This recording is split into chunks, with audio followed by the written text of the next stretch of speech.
જય દ્વારકાધીશ ફ્રેન્ડ્સ, સ્વાગત છે તમારું મારી ચેનલમાં। આજે હું બનાવી રહી છું વેજીટેબલ પુલાવ। આશા રાખું છું કે તમને મારો આ વાનગી પસંદ આવે।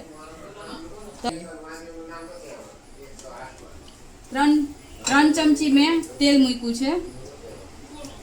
એમાં 1 ચમચી આપણે જીરું નાખશું।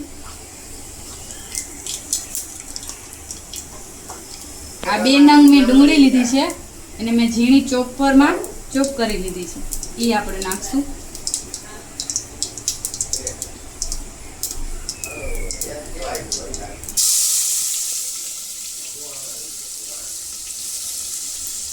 અને આપણે તેલમાં થોડીક વાર સોટે કરશું।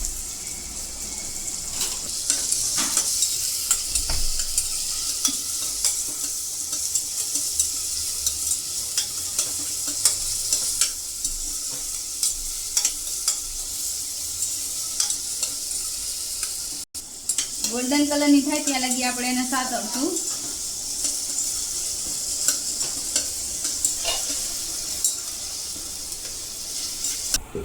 હવે આ આપણી ડુંગળી ગોલ્ડન કલરની થઈ ગઈ છે। હવે એમાં આપણે 2 ચમચી જેટલું આદુ લસણની પેસ્ટ,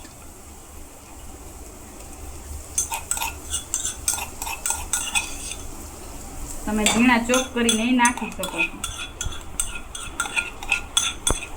મેં અત્યારે પેસ્ટ લીધી છે।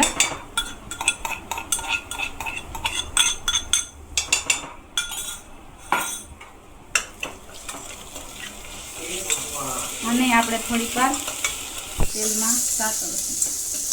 આ 2 નંગ ટામેટા છે, એને મેં આવી રીતે ઝીણા ઝીણા સુધારી લીધા છે, એને આપણે નાખશું।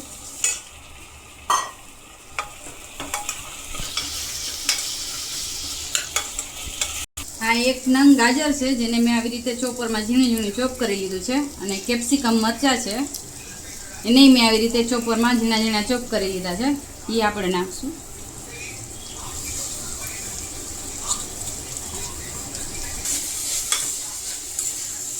મિક્સ કરશું।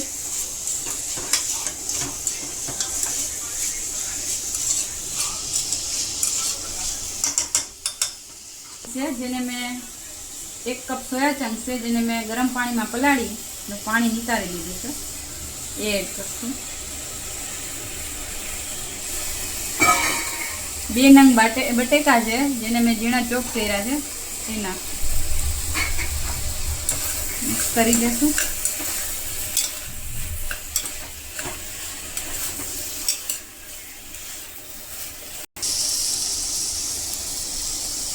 મીઠું તમારી ટેસ્ટ પ્રમાણે નાખી શકો છો।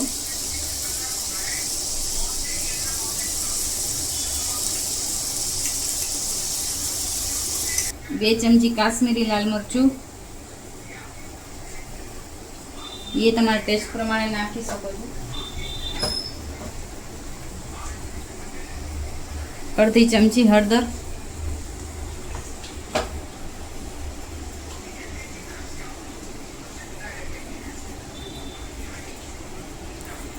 3 ચમચી ધાણા જીરું પાવડર,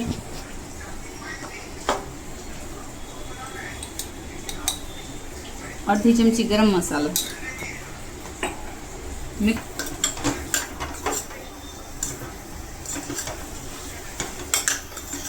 વાટકો મેં ચોખા લીધા હતા। આ બાસમતી ચોખા છે, જે પુલાવના ને બિરયાનીના સ્પેશિયલ આવે એ જ છે। 1 કપ ચોખા હોય તો 3 કપ પાણી નાખવાનું।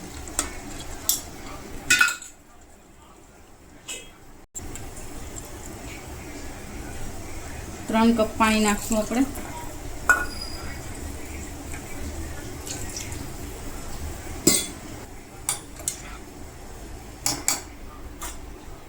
આ પલાળેલા ભાત આપણે એડ કરી દઈશું, જેને મેં 15 મિનિટ પલાળી રાખ્યા।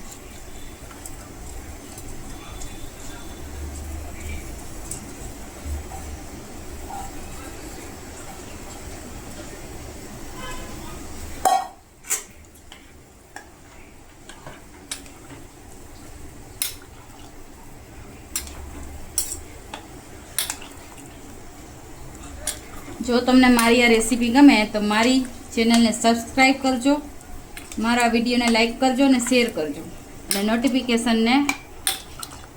નોટિફિકેશન બેલને દબાવજો એટલે મારા વિડીયો તમને ચોપ ધાણા ભાજી નાખશું ઉપરથી.